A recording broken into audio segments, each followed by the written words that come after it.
The nation's most competitive FCS conference enters the second half of the schedule with just one game separating the top 7 teams in the standings. For the first time all season, all 12 teams are involved in conference matchups, including a pair of head-to-head battles between the league's 4 nationally ranked squads.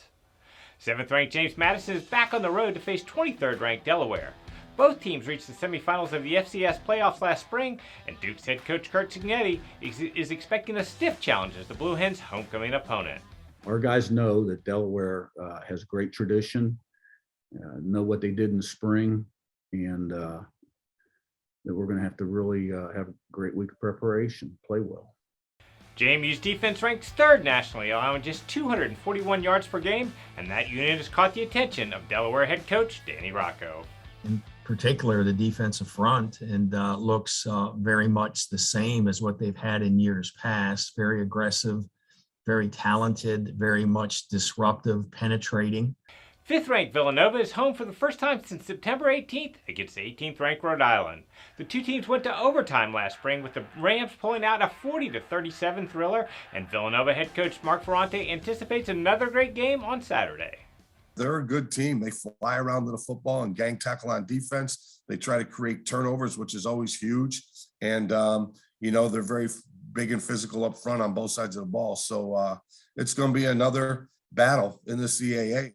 All 3 of Villanova's CAA wins this season have been by 7 points or less, and Rhode Island head coach Jim Fleming knows he'll be facing a battle-tested Wildcat squad.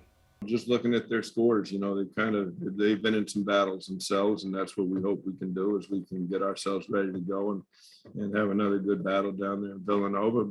A pair of 2-1 CAA squads meet in Williamsburg as Towson visits William and Mary.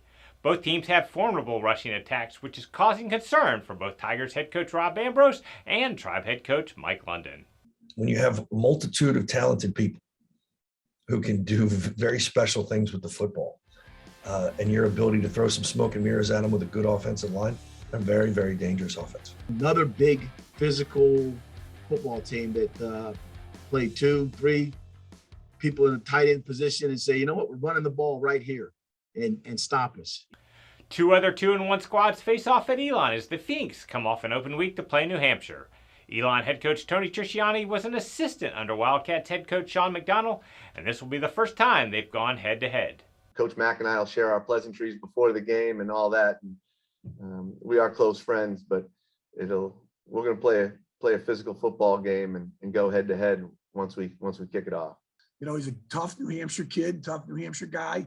Whether it's at Villanova or at Elon, he's gotten better as he's gone along, and that's a trait of a guy who's got the opportunity to be good. And obviously, he's a head coach now, doing a great job. Stony Brook knocked off nationally ranked Delaware last Saturday to end a 4-game slide.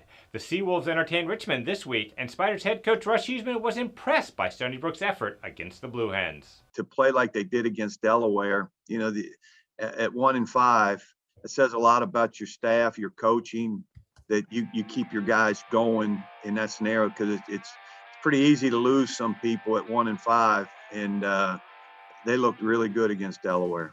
Likewise, Stony Brook head coach Chuck PRIORE thinks Richmond is a much better team than their record would suggest. It's a good football team. I think they're probably similar to us. They just haven't been able to get over the hump at times, but quality athletes on that field and well coached. Maine also picked up its first CAA win of the season last Saturday against William and Mary. The Black Bears traveled to UAlbany on Saturday, and head coach Nick Charlton knows it won't be easy. This team is a serious threat. They're certainly going to be hungry, and we know that they're well coached and they're going to be ready. So, all 4 of UAlbany's CAA losses this season have been by 7 points or less. Head coach Greg Gattuso is hoping his team can get over the hump and record its first league win. We've been battling like crazy and against a really rugged schedule, but it's just not good enough. We have to punch our way through this. Here's a look at this week's schedule in CAA football.